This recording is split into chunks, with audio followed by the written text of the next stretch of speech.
안녕하세요. 30대 중반의 남자입니다. 저는 평범하면서도 평범하지 않은 결혼을 했는데요. 그 과정에서 있었던 이야기를 전해드리고자 이렇게 사연을 적게 되었습니다. 제 사연을 들으시는 여러분들은 장애에 대한 어떤 인식을 가지고 계시나요? 최근 들어 장애에 대한 인식이 많이 좋아진 게 사실이죠. 하지만 여전히 장애인에 대한 편견과 차별은 암암리에 존재하고 있습니다. 이쯤 되면 제가 왜 다소 불편할 수 있는 이런 이야기를 하는지 의아하실 것 같은데요. 제가 이런 이야기를 하는 이유는 제가 바로 장애인에 대한 차별과 편견을 직접 경험한 사람이기 때문입니다. 제가 당사자는 아니었지만 장애인의 곁에 있다는 것만으로도 그들을 향한 차별을 충분히 느낄 수 있었죠. 저는 20대 초반 군대를 다녀온 후 입사한 작은 중소기업에서 귀가 들리지 않는 한 여직원을 만났습니다. 저보다 2살이 어렸던 여직원은 고아원에서 자라다가 성인이 된 후 자연스럽게 퇴소를 했다고 했어요. 시설에서 퇴소하는 아이들은 아주 조금의 정착 지원금을 받는다고 하는데요. 말이 정착 지원금이지 실생활에 큰 도움이 되지 않는 수준이라고 하더군요. 그 때문에 귀가 들리지 않던 여직원은 시설에서 퇴소한 직후 살 길을 찾기 위해 숙소가 지원되는 회사로 입사를 했다고 합니다. 여직원이 회사 공장에 생산직으로 입사했을 당시 저는 공장의 말단 관리직이었어요. 그렇다 보니 여직원의 사정을 어느 정도 알 수 있게 되었죠. 여직원의 상황이 안타까운 건 사실이었지만 그렇다고 특별히 마음이 더 갔던 건 아니었어요. 당시엔 저도 어렸고 누군가를 신경 쓸 만큼의 여유가 없었기 때문이었습니다. 그런데 어느 날 귀가 들리지 않던 그 여직원에게 관심을 가지게 되는 계기가 생겼어요. 직원들 사이에서 갈등이 생긴 이후였죠. 귀가 들리지 않던 여직원의 이름은 이연아였습니다. 연아 씨는 귀가 들리지 않는 탓에 사람 간의 소통이 필요하지 않은 생산 라인에 배치되어 있었어요. 일에 있어서 연아 씨는 완벽했어요. 한 번도 문제를 일으킨 적이 없었죠. 즉, 연아 씨가 귀가 들리지 않는 사람이라는 사실은 일하는데 아무 관련이 없었다는 의미입니다. 하지만 사람과 사람이 만나면 의사소통을 안 할 수가 없죠. 특히 연아 씨는 회사 기숙사에서 생활했기 때문에 다른 사람들과의 소통이 필수적이었습니다. 그 외에도 식사를 하거나 여타 다른 일상에서도 소통이 필요했죠. 하지만 연아 씨는 사람의 입모양을 읽는 게 가능했었음에도 누군가와 관계를 맺는 일을 어려워했습니다. 한 번은 이런 일도 있었어요. 공장의 점심시간, 한쪽 구석에서 시끄러운 소리가 나더군요. 무슨 소리인가 싶어 소리가 나는 쪽으로 향하니 여직원 서너 명이 한 사람을 둘러싸고 있는 게 보였습니다. 아, 진짜 답답하네.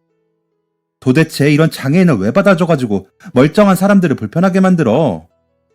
이 말만 듣고도 이연아 씨와 관련된 상황임을 알아챈 저는 모여있는 사람들 가까이로 다가갔습니다. 가까이서 보니 연아 씨는 고개를 푹 숙이고 있었고 나머지 사람들은 답답해하는 듯한 모습이 보였어요. 제가 다가온 걸 본 다른 직원들은 이제 됐다는 표정을 지으며 자신들의 답답한 마음을 토로했습니다. 무슨 일입니까? 아, 마대리님, 잘 오셨네. 아니 도대체 답답해서 살 수가 있어야지. 무슨 일인데 이렇게 여러 명이서 한 사람을 둘러싸고 그러세요. 무슨 일인지는 몰라도 썩 보기 좋진 않네요. 아니, 오해할 수 있는 상황이기는 한데 그게 그러니까 다른 직원들이 억울한 마음을 토로하려고 하는 그때 연아 씨의 소리가 들렸습니다. 연아 씨는 계속해서 소리를 내며 무언가를 말하려고 했어요. 하지만 제가 알아들을 수 있는 내용은 아니었죠. 답답한 건 저뿐만이 아니었는지 다른 직원들은 거봐요, 뭔 말인지 하나도 못 알아듣겠는데 자꾸 이런 소리나 하고 말이야. 진짜 답답해 죽겠다니까 라며 불만을 이야기했습니다. 연아 씨는 자신을 향한 불만이 거세지자 눈에 눈물이 고이기 시작했어요. 결국 저는 직원들과 연아 씨를 분리시키기로 결정했습니다. 연아 씨를 사무실로 데리고 와 앉혀 종이와 펜을 주니 연아 씨는 자신의 답답한 감정을 종이 위에 꾹꾹 눌러쓰기 시작했어요. 알고 보니 다른 직원들이 연아 씨에게 근무 일정을 변경해달라고 했고 연아 씨가 그 부탁을 거절했다고 하더군요. 제가 직원들에게 연아 씨가 일정을 꼭 바꿔줘야 하는 것도 아닌데 근무 일정 안 바꿔줬다고 사람을 그렇게 몰아세운 겁니까? 라고 묻자 직원들은 아니 그게 아니라 우리가 지금까지 이연아 씨를 거의 반년 동안 봐왔는데 이연아 씨 이 시간에 아무 일정 없어요. 다른 일도 아니고 상견례 때문에 딱 한 번만 근무 시간 바꿔달라고 한 건데 그걸 못 해줄 이유가 있어요? 아니 아무 이유 없이 안 된다고 하는 게 더 이해가 안 되지 않아요? 연아 씨가 근무 시간을 바꿔줘야 하는 의무는 없지만 확실히 이유 없이 거절하는 게 쉽게 이해가 되진 않아서 연아 씨를 바라보고 있는데 연아 씨는 다시 한번 열심히 종이에 글씨를 썼습니다. 왜 제가 일정이 없다고 그렇게 확신하세요? 일이 있어서 일정을 못 빼드린다고 한 건데 그 이유를 굳이 아셔야겠어요?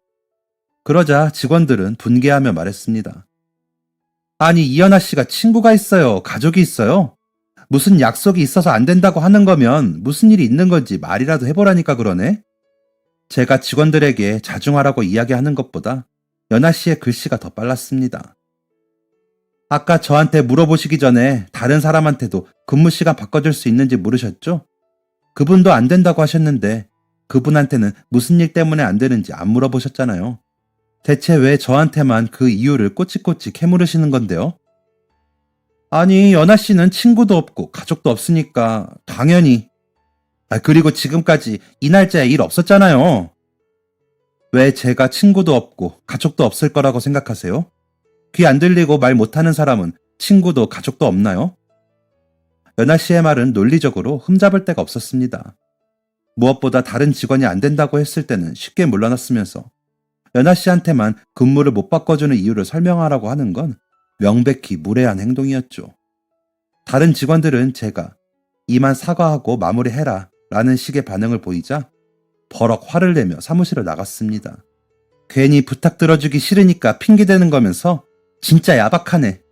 사람이 귀가 안 들리면 마음씨라도 고와야지 라는 말을 남기면서요.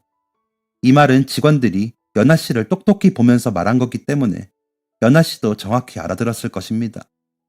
연아 씨는 고개를 푹 숙이며 저에게 소란을 피워서 죄송합니다 라는 쪽지를 넘겼어요. 저는 연아 씨를 위로해주며 물었습니다.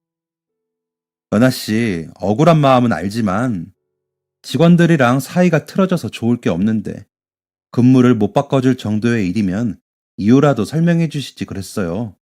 물론 꼭 그러셔야 하는 의무는 없지만 제 질문을 들은 연아 씨는 한참을 생각하더니 다른 쪽지 하나를 넘겼습니다. 저는 그 쪽지를 보고 말문이 막혔어요. 부모님이랑 언니 기일이에요. 청각장애인이라고 동정받는 것도 싫은데 가족 일은 청각장애인이라고 동정받게 되는 건 더 싫어요. 비밀로 부탁드려요. 저는 연아 씨의 부탁대로 이 사실을 비밀에 붙였고 연아 씨는 이후 엄청난 괴롭힘을 당하게 되었습니다. 제가 아는 것만 해도 수십 개인데 제가 모르는 것까지 하면 더 많았겠죠. 한 번은 휴게 시간에 직원들이 모여 연아 씨를 향해 수군거리는 모습이 보였어요. 그들은 연아 씨와 눈이 마주치자 귀를 손으로 막으며 바보 같은 표정을 지었어요. 연아 씨가 보는 앞에서 몸이 망가졌으면 마음이라도 착해야지 라는 말을 하기도 했습니다. 유치하기 짝이 없는 괴롭힘은 점차 강도가 거세졌고 그들의 괴롭힘은 연아 씨를 일적으로 방해하는 데에 이르렀습니다. 연아 씨가 정리해 놓은 것들을 일부러 흐트러뜨려 놓는다거나 빼놓은 불량품을 다시 집어넣는 등의 일이었죠. 안타깝게도 그런 일들은 CCTV가 없는 곳에서 이루어졌기 때문에 모든 결과의 책임은 연아 씨가 오롯이 지게 되었어요. 제가 직원들에게 주의를 주면 직원들은 그때만 고개를 끄덕일 뿐 무시하기 일쑤였습니다. 저 또한 말단 직원이어서 큰 힘이 없다는 걸 직원들도 알게 되었거든요. 그렇게 시간이 흐르다 보니 연아 씨는 회사 내에서 일 못하는 사람으로 찍혀 있었습니다. 연아 씨의 라인에서 자꾸만 불량품이 나타나자 연아 씨는 부장님께 자주 불려가기 시작했죠. 이런 식으로 일할 거면 그만둬! 라며 큰 소리를 내는 부장님은 평상시보다 더욱 화가 난 것처럼 보였어요. 그래서인지 그날따라 연아 씨의 모습은 더욱 처량해 보였습니다. 울음을 참느라 눈이 뻘개진 연아 씨가 부장님 자리에서 나오자 저는 연아 씨를 위로하고자 그녀의 뒤를 따랐습니다. 당연히 속이 많이 상했겠지. 얼마나 상처를 많이 받았을까. 라고 생각하며 연아 씨의 뒤를 따른 저는 예상과는 다른 연아 씨의 모습을 보게 되었습니다. 연아 씨는 거울 앞에 서서 흐르는 눈물을 덤덤히 닦아내며 거울 속에 비친 자신의 모습을 또렷이 보고 있었습니다. 한숨을 푹 쉰 연아 씨는 자신의 옷 매무새를 가다듬고 머리를 다시 묶었죠. 저는 그런 모습을 보며 순간 얼어붙었어요. 저는 연아 씨가 기가 죽어서 속상해하고 있을 거라고 생각했는데 실제 그녀의 모습은 누구보다 당당했기 때문입니다. 속상해 보이긴 했지만 기가 죽은 것처럼 보이진 않았죠. 인기척을 느낀 연아 씨는 뒤를 돌아 저를 보았고 저를 향해 가볍게 고개를 숙여 인사해 주었어요. 그러면서 수화로 무언가를 표현했는데 그 의미가 괜찮아요 라는 것은 나중이 되어서야 알게 되었습니다. 한동안 제 머릿속에는 거울 앞에서의 연아 씨의 모습이 떠다녔습니다. 억울한 일을 겪었음에도 당당하고 절대 기죽지 않는 그녀의 모습은 그 어떤 대장부보다 멋있어 보였거든요. 그렇게 연아 씨는 저에게 신경 쓰이는 존재가 되었습니다. 그리고 제 마음속에는 그녀와 대화하고 싶다는 마음이 생겨났어요. 이연아라는 사람은 어떤 사람인지 이야기를 듣고 싶었죠. 하지만 연아 씨는 귀가 들리지 않았고 필담 외에는 대화할 방법이 없었기 때문에 저는 퇴근 시간 이후 열심히 수화를 배웠습니다. 그렇게 수화를 배운 저는 연아 씨에게 수화로 아침 인사를 건네거나 안부를 묻곤 했어요. 처음 제 수화를 본 연아 씨는 놀라며 얼떨떨했지만 이런 상황이 계속해서 반복되니 나중에는 반갑게 저의 인사를 받아주게 되었습니다. 그렇게 연아 씨와 가까워진 저는 퇴근 시간 이후에 연아 씨에게 수화를 배우며 그녀와 조금씩 대화를 나누게 되었어요. 대화를 나누며 서로를 향한 마음의 문을 열고 나니 그동안은 몰랐던 연아 씨의 모습을 알게 되었습니다. 그녀는 보이는 것과 다르게 귀염성이 있는 성격이었어요. 그리고 어릴 때 심한 열병을 앓아 청력을 잃게 되었다고도 했죠. 또 6살이라는 어린 나이에 교통사고로 한순간에 가족들을 모두 잃은 안타까운 과거도 있었어요. 이렇게 속 깊은 이야기를 나누다 보니 자연스럽게 연아 씨의 미래 계획도 듣게 되었습니다. 실제로는 수화로 대화했지만 편의를 위해 대화체로 서술하도록 하겠습니다. 연아 씨는 월급 모으면 다 어디다 써요? 어디 놀러 가는 걸 본 적이 없는데. 저는 월급 대부분을 저축하는 데 써요. 대부분을요? 아, 전세금이라도 모으려고 그러는 건가? 아니요, 그게 아니라. 연아 씨는 잠시 머뭇거렸지만 이내 이야기를 이어갔습니다. 저 대학 가려고 등록금이랑 생활금 모으고 있어요. 대학이요? 네, 한 2년 정도 더 일하면 걱정 없이 대학 다닐 수 있을 것 같아요. 대학에 가서 공부를 하고 전문 지식을 바탕으로 자기 사업을 할 거라는 연아 씨의 눈빛은 반짝거렸습니다. 조금 터무니없는 생각이죠. 귀도 안 들리는 사람이 대학을 간다니. 사실 제 마음 한켠에도 조금은 터무니없다는 생각이 있었기 때문에 아니라고 말은 못하겠더군요.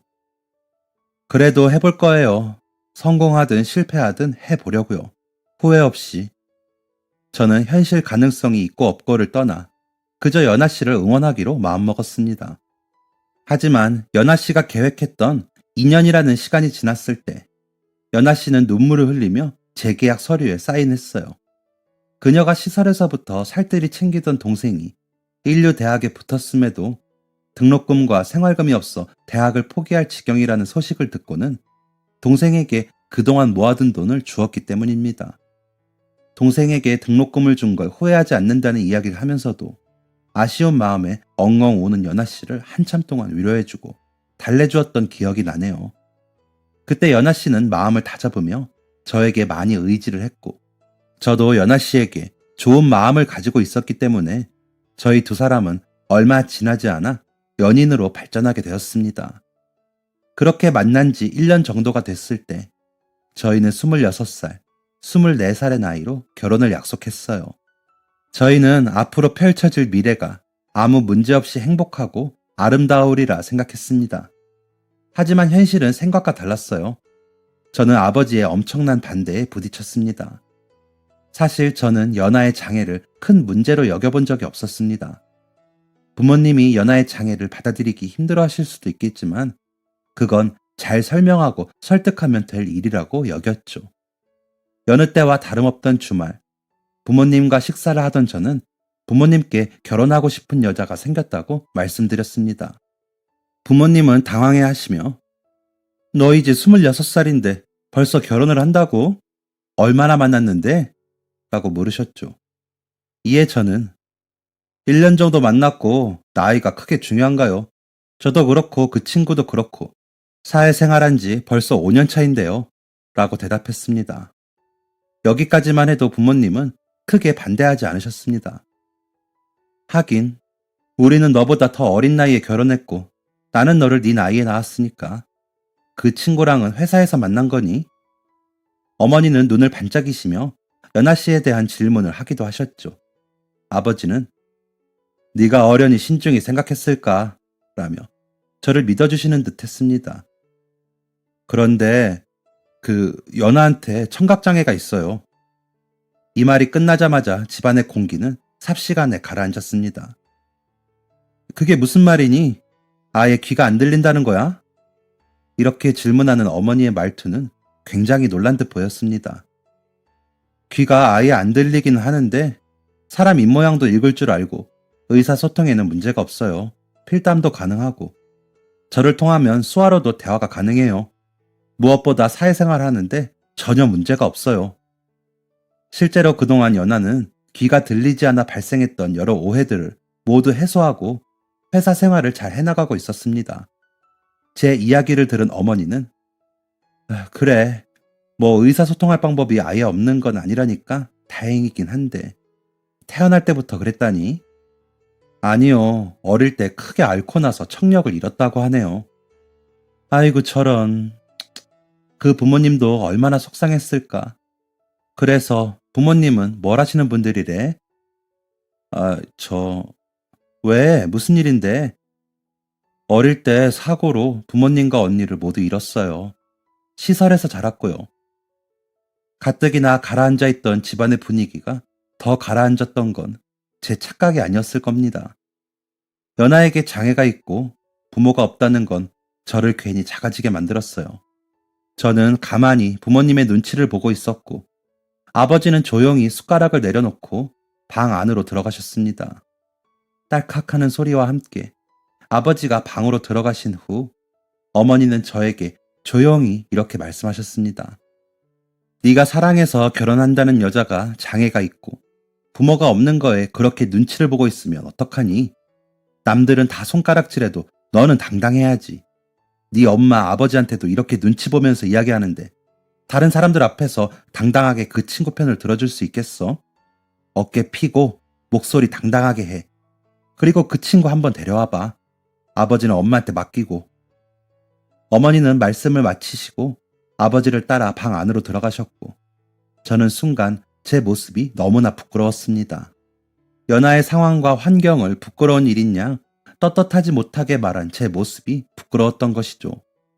조용히 안방에 귀를 기울이니 부모님이 무슨 이야기를 하시는 소리가 들렸고 그날 저녁 아버지는 제 방으로 저를 찾아오셨습니다. 나는 반대다. 네? 너랑 결혼한다는 친구가 부모 없이 자랐다는 건 괜찮다. 하지만 장애가 있다는 건 허락이 안 돼. 저는 당황스러움을 감출 수 없었어요. 왜냐하면 아버지는 장애인에 대한 차별적인 행동이나 말을 한 적이 단 한 번도 없으셨거든요. 당연히 무슨 이유가 있으시겠지 생각하고 장애가 있는 사람과의 결혼이 왜 안 되는 거냐 라고 물었지만 아버지는 아무 대답을 하지 않으셨습니다. 그저 안 되면 안 되는 줄 알아라. 찾아보면 더 좋은 여자가 있을 거야. 라는 말만 남기셨죠. 차라리 아버지가 다른 이유로 결혼을 반대하신다면 이해했을 것입니다. 그러나 장애를 이유로 결혼을 반대하시는 건 정말이지 이해가 가지 않았어요. 그도 그럴 것이 아버지는 앞집에 사시는 다리 한쪽 없는 할아버지를 살뜰히 보살피는 분이셨거든요. 그리고 평상시에 도움이 필요한 사람들을 지나치지 않는 분이셨어요.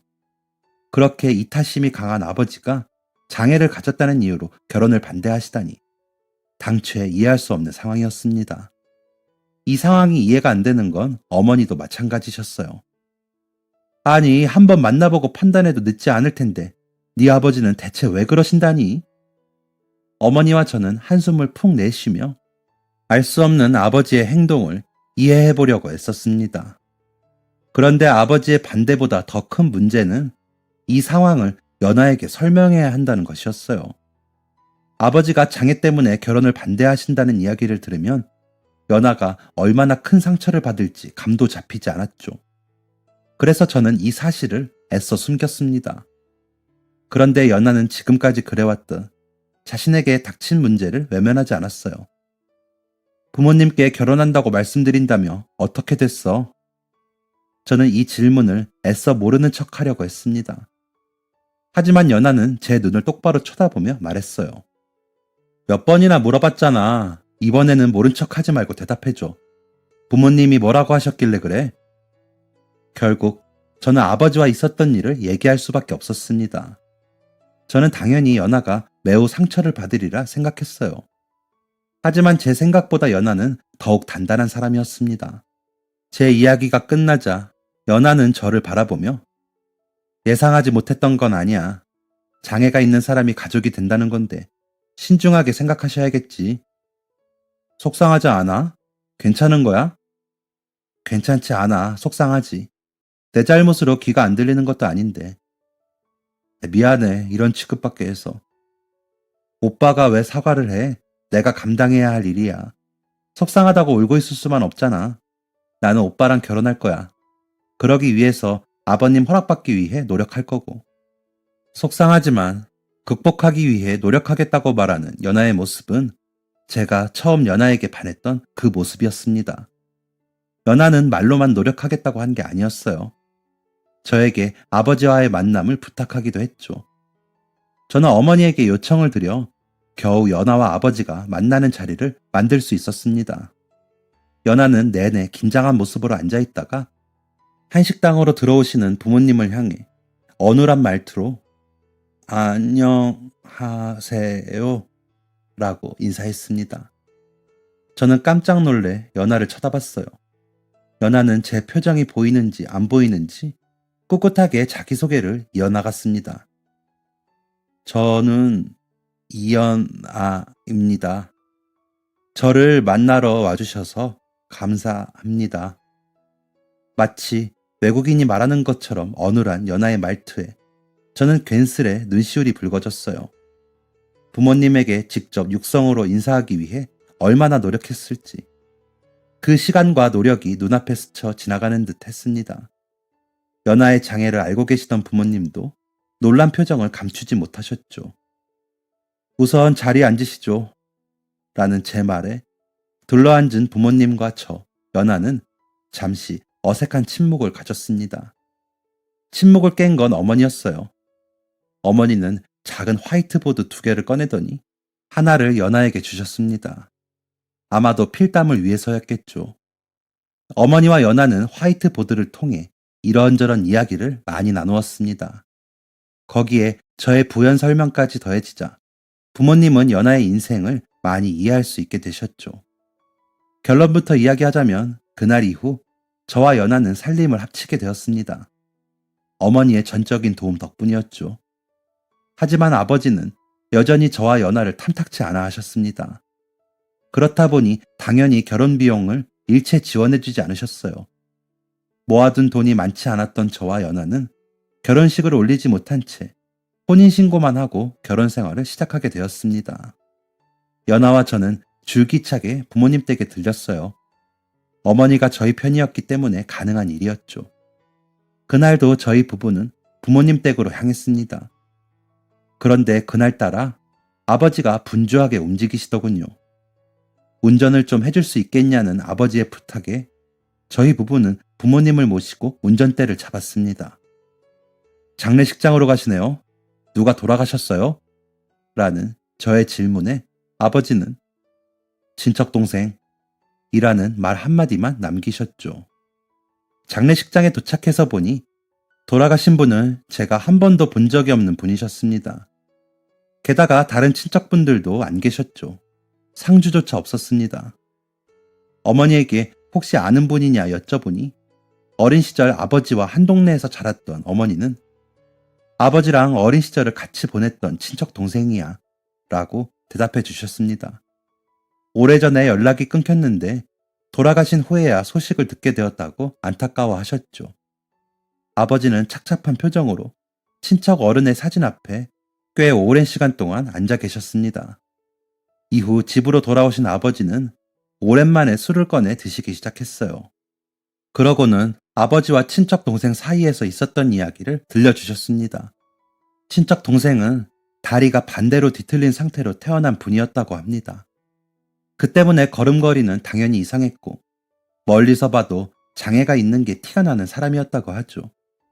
뒤틀린 다리를 평범하게 돌리기 위해서 여러 번의 수술을 했지만 그것도 소용이 없었다고 합니다. 결국 동생의 집안은 모든 재산을 동생의 수술 비용으로 사용했고 그것으로도 모자라 빚까지 지게 되었다고 하는데요. 설상가상으로 멀리 일하러 나간 동생의 아버지마저 돌아가시자 동생은 제 아버지 잡아먹은 놈이라는 멸시의 시선까지 받게 되었다고 합니다. 게다가 동생과 나이 차이가 꽤 나는 친형도 동생이 수술비를 벌고자 공장에서 일하다 손가락 3개를 잃었고 이후 동생은 마을이 대표하는 재수없는 놈이 되어 있었다고 하죠. 저의 아버지가 동생과 함께 읍내에 나가면 야 저기 다리병신 지나간다 라며 동생의 걸음걸이를 따라하는 사람들을 수도 없이 봤다고 하는데요. 불행은 이게 다가 아니었습니다. 동생의 아버지가 돌아가신 후 두 아들의 뒷바라지를 위해 닥치는 대로 일을 하시던 동생의 어머니는 말하기도 껄끄러운 일까지 손을 대서 온 동네 사람들에게 손가락질을 받게 되었다고 합니다. 결국 그 어머니는 몸에 몹쓸병까지 얻어 뒷골목에서 사람들의 손가락질을 받으며 쓸쓸히 돌아가셨다고 하죠. 동생의 친형도 어머니가 돌아가신 이후에는 동생을 떠났다고 하더군요. 피폐해진 정신과 제때 치료를 받지 못해 골아버린 팔을 가지고요. 아버지도 어머니도 친형도 잃게 된 동생은 아버지도 모르게 동생을 떠났다고 합니다. 저는 이 이야기를 듣고 나서야 아버지가 왜 연하와의 결혼을 반대하셨는지 알았습니다.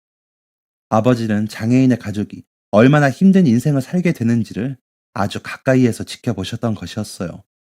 게다가 아버지의 친척동생의 가족들은 장애인 가족들이 겪을 수 있는 최악의 상황들만 겪었습니다. 화목했던 가정에 장애인 자식이 태어난 결과가 이토록 참혹한데 그것을 지켜본 아버지가 연하를 반기기는 쉽지 않았겠죠. 아버지는 한참 동안 술을 마시다가 이렇게 말씀하셨습니다. 연하가 좋은 아이인 건 내가 안다. 그런데 여전히 탐탁치 않은 이유는 네가 고생할까 봐야. 아무리 연하가 좋은 아이라고 한들 내 새끼가 제일 귀한 건 누구나 그렇지 않겠니? 저는 말없이 아버지의 술잔을 채워드렸어요. 아무리 연하가 사회생활을 한다고 하더라도 누군가의 도움 없이는 불가능할 거다. 그리고 돕는 역할은 네가 되겠지. 연하랑 그 동생이랑은 다르다는 걸 내가 안다. 그런데 그래도 연하를 볼 때면 마음이 불편하구나. 미안하다. 아무래도 아버지는 제가 장애를 가지고 있는 연하를 일방적으로 챙겨야 할 것이라고 생각하시는 것 같았어요. 아주 어린 시절에 봐왔던 장애인과 장애인 가족의 관계가 그러했기 때문이겠죠. 하지만 저와 연하는 아버지가 보셨던 장애인과 장애인 가족이 아니었습니다. 저와 연하는 서로에게 도움을 주고받는 관계였고 저는 연하에게 아주 많은 것을 배우고 있었어요. 그래서 저는 그날 이후로 연하가 얼마나 강직한 사람인지 알려드리기로 작정했습니다. 하지만 저의 아내 연하는 항상 저의 행동보다 한 발 빨랐습니다. 연하의 진면모를 보여드릴 수 있는 계기가 생각보다 빨리 찾아왔던 것이죠. 장례식장에 다녀온 지 일주일 정도가 지났을 때였을까요? 연하는 저를 재촉해 부모님 댁으로 향했습니다. 어머니는 요 녀석들 또 왔네 라는 표정으로 저희를 반겨주셨고 아버지는 여전히 못마땅한 표정을 짓고 계셨습니다. 평소였다면 연하는 살갑게 어머니 옆으로 가서 애교를 부리거나 아버지에게 필담을 걸었을 텐데 그날따라 연하의 표정은 진중했어요. 저 또한 무슨 일인가 싶어 연하의 눈치를 살피고 있는데 얼마 지나지 않아 연하는 가방 속에서 얇은 서류 하나를 꺼내놓았습니다. 부모님 앞으로 서류를 쓱 밀어넣은 연하는 저를 보고 고개를 끄덕였습니다. 무슨 의미인가 싶어 얼굴에 물음표를 잔뜩 띄워놓고 있는데 순간 부모님이 화들짝 놀라며 서류를 내려놓는 게 보였습니다. 뭔데 그러세요? 이게 뭐냐? 웬 집 계약서야? 네? 연하가 꺼내놓은 건 신도시 건축 아파트의 계약서였습니다. 어안이 벙벙한 표정으로 연하를 보고 있으니 연하는 일전에 들어놓은 청약에 당첨됐고 계약금도 준비되어 있으니 도장만 찍으면 된다는 이야기를 하더군요. 너 혼자 이걸 다 준비한 거야? 라고 물으니 연하는 고개를 끄덕일 뿐 아무 말도 하지 않았습니다. 아버지도 어머니도 그리고 저도 평생 내 집 마련은 못하겠구나 생각하며 살던 사람들인데 갑자기 집이 생겼다는 이야기를 들으니 현실감이 느껴지지 않았죠. 모든 가족이 가만히 멍만 때리고 있자 연하는 저를 툭툭 치고는 이렇게 말했어요. 지금 어머님 아버님이 살고 계시는 이 집, 집주인 바뀌어서 계약 만기되면 나가야 되는 걸로 알고 있어. 내가 계약할 집이 평수가 꽤 넓어. 거기서 같이 사시면 좋을 것 같아. 우리랑 같이 사는 거 어떠시냐고 말씀드려줘. 저는 연하의 말을 그대로 부모님께 옮겼고 부모님은 당황해 하시며 아니 아무리 그래도 연하가 준비한 집이고 또 너희 아이라도 생기면 이라고 말씀하셨습니다. 하지만 연하는 또 다른 서류를 가방에서 꺼냈어요. 이번 서류는 제 손에 가장 먼저 들어왔고 저는 서류를 열어보자마자 기쁨을 감출 수가 없었습니다. 연하야, 너 합격한 거야? 연하가 꺼내놓은 서류는 대학 합격 통지서였습니다. 연하는 기뻐서 방방 뛰는 저를 진정시키며 대학 합격해서 당분간 아이는 못 가질 거야. 대학 졸업하더라도 아직 어리니까 임신에는 큰 어려움이 없을 것 같아. 나 드디어 대학 갈 수 있어. 집까지 준비했으니 이젠 걱정 없이 대학 가고 싶어. 저는 부모님에게 연하가 그토록 원하던 대학에 합격했고 대학에 다니는 동안은 아이가 없을 예정이니 그때까지만이라도 같이 사시는 게 어떻겠냐고 말씀을 드렸습니다. 그리고 연하가 과거에 대학을 갈 수 있었지만 시설 동생을 돕느라 대학을 한 차례 가지 못했었던 이야기도 말씀드렸죠. 어머니는 연하가 너무 기특하다며 연하를 끌어안고 한참을 눈물 흘리셨고 아버지는 여러모로 생각이 복잡해 보이셨습니다. 아버지는 연하의 대학 합격 통지서를 한참 동안 만지작거리시더니 굳게 닫힌 입술을 여셨습니다. 아가, 미안하다. 저와 어머니는 잘못 들은 건가 싶어서 아버지를 쳐다봤어요. 아버지는 연하의 눈을 보고 입을 크게 벌려 미안하다 라고 한 번 더 말씀하셨죠. 연하도 당황한 듯한 표정이었어요. 대체 왜 자신에게 사과를 하시는지 모르겠다는 표정을 지었죠. 이후 저희 가족에게는 매우 큰 변화가 생겼어요. 우선 저는 집안에서 완전한 찬밥 신세가 되었습니다. 누가 친자식인지 부모님은 저를 뒷전으로 하고 연하를 챙기기 바쁘셨어요. 우리 연하 대학 가는데 필요한 건 없다니? 라는 질문은 하루에 수십 번씩 듣는 질문이었죠. 연하는 집 계약하랴, 대학 입학할 준비를 하랴, 눈코 뜰 새 없이 바쁜 시간을 보내고 있었습니다. 그러던 중 아버지는 저를 비밀스럽게 부르셨습니다. 그러고는 연하 대학 입학하기 전에 결혼식을 올리는 게 어떠니? 라고 말씀하셨죠. 그러고는 싶지만 연하 대학 등록금이랑 집 계약금 생각하면 결혼식 올릴 만큼의 여유가 없어요, 아버지. 제 이야기를 들은 아버지는 기다렸다는 듯이 품에서 통장 하나를 꺼내주셨습니다. 부모가 반대하는 결혼했다고 안 주려고 했는데 이거 사실 너 결혼할 때 쓰라고 모아둔 돈이야. 연하랑 결혼하는 걸 반대한 건 내 실수였다. 이걸로 연하 드레스 입혀줘라. 그렇게 저는 아버지가 주신 통장으로 조촐한 결혼식을 준비할 수 있게 되었어요. 이 사실을 알게 된 연하는 그 돈을 받을 수 없다며 통장을 거절했지만 여자로 태어나서 드레스 한 번은 입어봐야지.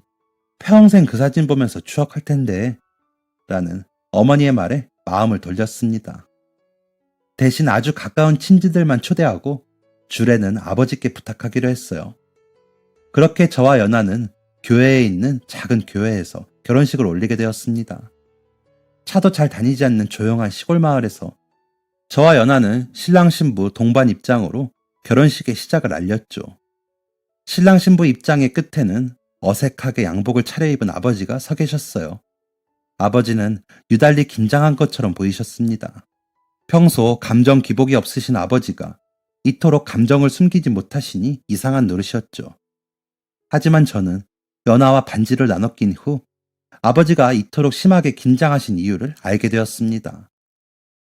아, 주례를 맡은 신랑 아버지입니다. 저희 며느리가 조금 특별한 면이 있어서 오늘 주례는 저희 며느리 방식으로 진행하도록 하겠습니다. 이렇게 말을 시작한 아버지는 이후 단상에서 한 발자국 뒤로 물러서시더니 손을 가슴께 위로 드시곤 수화를 시작하셨어요. 결혼식장에서 아버지의 수화를 알아듣는 사람은 저와 연하뿐이었지만 그 누구도 큰 소리를 내지 않았습니다. 어색한 수화로 아버지가 전한 내용에는 연하를 향한 미안한 마음이 담겨 있었습니다. 내가 어렸을 때 경험한 일 하나만으로 장애에 대한 편견을 가지고 있었다. 장애를 가진 사람은 항상 누군가의 도움을 받아야만 하는 존재고 장애인들을 돕는 사람들은 불행하다고 생각했어. 하지만 내가 본 연하, 너는 그 누구보다 다른 이의 형편에 귀를 기울일 줄 아는 사람이었다. 그리고 너 덕분에 우리 집안에는 행운이 찾아왔어. 내가 눈앞의 대인배를 작은 편견 하나로 못 본 채 했다. 미안하다 아가. 정말 미안해. 아버지의 수화는 더듬더듬 어색했지만 의미를 전달하는 데는 충분했습니다. 이어서 아버지는 연하에 대한 애정을 사람들 앞에 표현하셨어요. 저희 며느리가 보시다시피 특별합니다. 귀가 들리지 않지만 귀가 들리지 않는 대신 더 많은 것을 보고 더 많은 것들을 꿈꾸고 있지요. 힘들게 살면서도 결코 누군가를 원망하지 않고 꿋꿋하게 자기 인생을 개척해 나간 멋진 여성입니다. 제 아들 녀석이 이런 멋진 사람과 결혼할 수 있는 데는 여자 보는 눈을 잘 가르친 제 아내 덕도 있겠지요. 너스레를 떠는 아버지의 말에 사람들은 웃음을 터뜨렸고 아버지는 주례를 마무리하셨습니다. 사실 저는 제 새끼가 제일 중요해서 제 새끼가 며느리 뒤치다꺼리 하느라 고생할까봐 걱정했습니다. 그런데 제가 잊고 있었던 게 하나 있습니다. 부부는 서로 돕고 서로 위로하는 존재입니다. 그 어느 한 사람만 의지하는 관계라면 그건 부부 사이가 아닌 것이죠. 아버지는 마지막으로 저와 연하에게 이렇게 말씀하셨습니다. 그 어떤 어려움이 있더라도 서로를 돕고 의지할 것을 약속하겠니? 저와 연하는 기꺼이 웃으며 그러겠다 대답하였습니다. 그날 저와 연하는 많은 사람들의 축복 속에서 진짜 부부가 되었고 이후 저의 부모님은 수화 수업에 등록하셨습니다. 벌써 이 일이 있은 지 근 10년이 지났네요. 부모님은 이제 연하와 어떤 어려움도 없이 수화로 대화할 수 있는 수준이 되셨습니다. 연하는 대학을 졸업한 후 장애인들의 일자리 창출을 위한 회사를 설립했어요. 영리 목적으로 운영되는 회사는 아니라 큰 이익은 없지만 그래도 저희 가족들이 살기에 부족함은 없이 살고 있습니다. 저는 아내의 내조를 착실히 하며 회사를 잘 다니고 있죠. 저희 부부에게는 건강한 두 아이가 찾아왔습니다. 부모님이 한 집에서 아이들을 돌봐주셨기 때문에 단란한 가족을 꾸릴 수 있었죠. 여담이지만 아내가 도와주었던 시설 동생은 법조인이 되었어요. 아버지가 퇴직하시면서 크게 사기를 당할 뻔하신 적이 있는데 그 동생의 도움으로 어려움 없이 문제를 해결할 수 있게 되었습니다. 참 살다 보니 뿌린 대로 거둔다는 말을 실감하게 됩니다. 저희 사연은 여기까지입니다. 제 이야기가 남들과는 다르다는 이유로 손가락질 당하는 많은 분들에게 위로가 되었으면 좋겠네요. 모두 행복한 하루하루 보내세요. 감사합니다. 지금까지 사연 들어주셔서 감사합니다. 사연이 재밌으셨다면 구독과 좋아요를 눌러주세요. 감사합니다. 안녕히 계세요.